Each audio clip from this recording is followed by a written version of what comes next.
Entendes o que estás lendo? O podcast que te leva através das páginas da Bíblia, livro por livro, capítulo por capítulo. Uma exposição bíblica emocionante. Aperte os cintos e embarque comigo nesta viagem.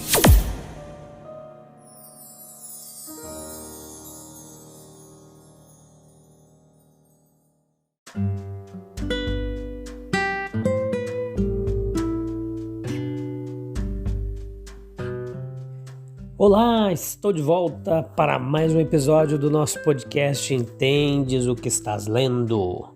Um fantástico momento de reflexão bíblica, de aprendizado. O meu muito bem-vindo a você que tem nos acompanhado, tem compartilhado, tem se feito presente aí, tem nos feito companhia nesse podcast. Espero que esteja tudo jóia com você. Hoje nós vamos continuar no capítulo 1 de João, a parte 5, episódio número 82, estamos na segunda temporada. Tem sido uma jornada emocionante, de muito aprendizado, edificação, através do conhecimento da palavra de Deus.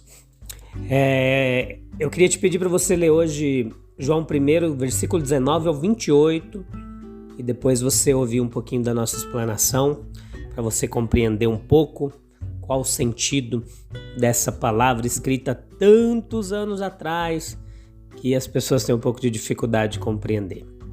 Muito normal também. Outra cultura, outro povo, outra época, mas o Espírito de Deus é capaz de interpretar a palavra para nós compreendermos. Quando nosso Senhor Jesus veio a este mundo, ele não veio isolado do povo que ele pretendia salvar. Ele substituiu o último profeta da velha aliança, conhecido como João Batista, né? E também ele comissionou os primeiros profetas da nova aliança, do Novo Testamento. O arauto e precursor de nosso Senhor, ele compreendeu perfeitamente a sua própria relação com seu mestre e sentiu uma dignidade, um privilégio ocupar uma posição de designação divina, embora uma posição de inferioridade em relação a ele. A pergunta feita a João pelos líderes da comunidade judaica em Jerusalém era natural e muito apropriada. Era uma evidência do interesse que a missão de João despertou ali naquela terra. E deu ao Batista a oportunidade de se declarar e de testemunhar a respeito do seu Senhor. A isenção de responsabilidade de João.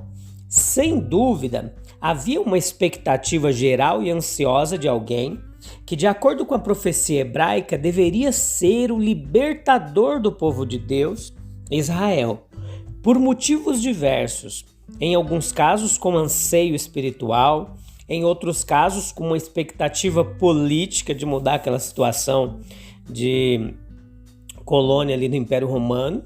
Os judeus eles se voltavam ansiosamente para cada personagem de distinção e influência que surgia entre o povo. Assim, eles se voltaram para João, cujo caráter era austero e inflexível, como de um profeta hebreu, e cujo poder popular se manifestava na multidão de seus adeptos e admiradores. Nessas circunstâncias, o primeiro dever de João era dar uma resposta à indagação dos judeus. Essa investigação ela foi pontual e particular. Seria ele Elias, que estava visitando novamente as pessoas que o reverenciavam como um de seus santos mais sagrados e poderosos? Havia algo em sua aparência, seus hábitos, sua fala que sugeria essa possibilidade. Ou ele era o profeta designado de forma menos definitiva? Ou será que ele não era outro senão o Messias? Os tempos estavam apropriados para o advento do prometido libertador. E evidentemente João possuía uma autoridade espiritual, um poder popular como Israel não via há muitas gerações, né? Para cada pergunta que foi feita, João tinha apenas uma resposta: eu não sou. Nesse aviso reconhecemos a inteligência e a franqueza do precursor do Messias. Uma mente fraca, ela poderia ter sido dominada por interesses tão ambiciosos e generalizados.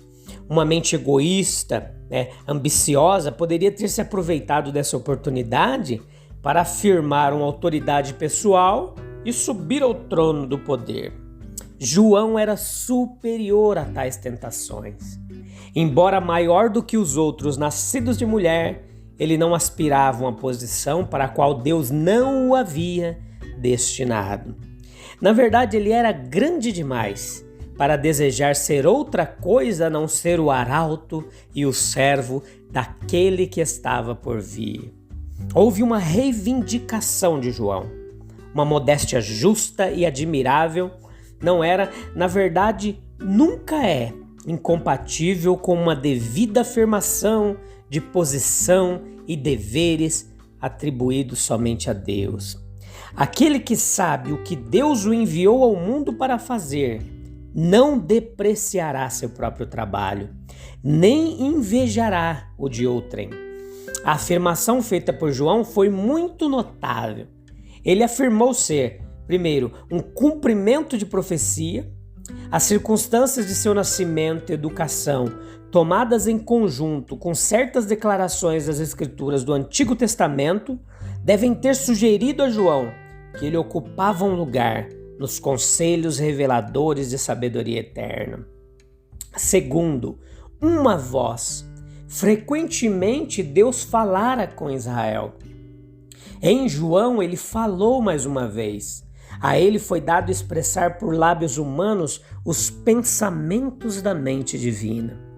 Não que fosse uma função mecânica, toda a alma de João estava inflamada com a grandeza e a necessidade ardente daquela mensagem de arrependimento que ele foi chamado a transmitir aos seus conterrâneos. Nada além da convicção de que sua voz era a expressão do pensamento divino, de que ele estava convocando homens no nome de Deus para uma vida mais elevada de justiça e fé. Poderia tê-lo animado para cumprir seu ministério com tamanha ousadia. Nem poderia qualquer outra convicção ter superado a dificuldade que ele deve ter sentido, a princípio, ao testemunhar publicamente que Jesus de Nazaré era o Cristo. Terceiro, ele era um arauto e um que estava preparando o caminho de um grande sucessor. Cabia a ele endireitar as veredas, o caminho do Senhor. Cabia a ele anunciar a aproximação do Messias e dirigir a atenção de Israel para a vinda sob o disfarce humilde do rei de Israel. Era dele, para cair na relativa insignificância, para se retirar da publicidade, a fim de que ele pudesse dar lugar a alguém cuja presença traria a realização das esperanças mais brilhantes e as orações mais fervorosas. Coube a ele administrar o mais humilde batismo com água, o símbolo de um melhor batismo a ser conferido por Cristo, mesmo aquele com o Espírito Santo. E depois nós vemos as lições práticas aqui desse pequeno trecho de João capítulo 1. O João que escreveu não é o João Batista, é o João discípulo. E ele está falando sobre João o Batista. Aprenda a integridade, as lições práticas aqui que eu vou deixar para você. Aprenda a integridade e a harmonia do plano divino. A revelação de Deus, ela procede de uma ordem que pode ser reconhecida tanto pelo intelecto como pelo coração humano. A sabedoria do Eterno providencia que toda preparação seja feita para o aparecimento do Salvador do mundo. A estrela da manhã anuncia o nascer do sol da justiça. Os caminhos de Deus na graça são tão regulares e ordenados quanto os seus caminhos na providência. Aprenda a dignidade e a preciosidade de Emanuel. alguém tão honrado como Batista, mas se considerava indigno de servir aos mansos e humildes. Jesus, para agir como seu pior assistente, humilde era sua atitude, irreverente suas palavras. Quando o Filho de Deus se aproximava, certamente ele, que foi tão considerado e tão proclamado, exige a nossa adoração e merece todo o nosso amor a Jesus Cristo, né? João Batista é um excelente exemplo. Pessoas, se os pregadores de hoje tivessem a coragem dele, de chegar assim: arrependei-vos, raça de víboras. Era muito corajoso, muito humilde, manso, alguém que preparou o caminho da chegada de Jesus. Que legal, que exemplo, né? De pregador do evangelho, destemido e desprovido de vaidade e de interesses escusos. Deus abençoe a sua vida, meu querido irmão, minha querida irmã. Eu te espero no próximo episódio para nós continuarmos aprendendo mais da palavra de Deus. Um abraço, até breve. Tchau, tchau.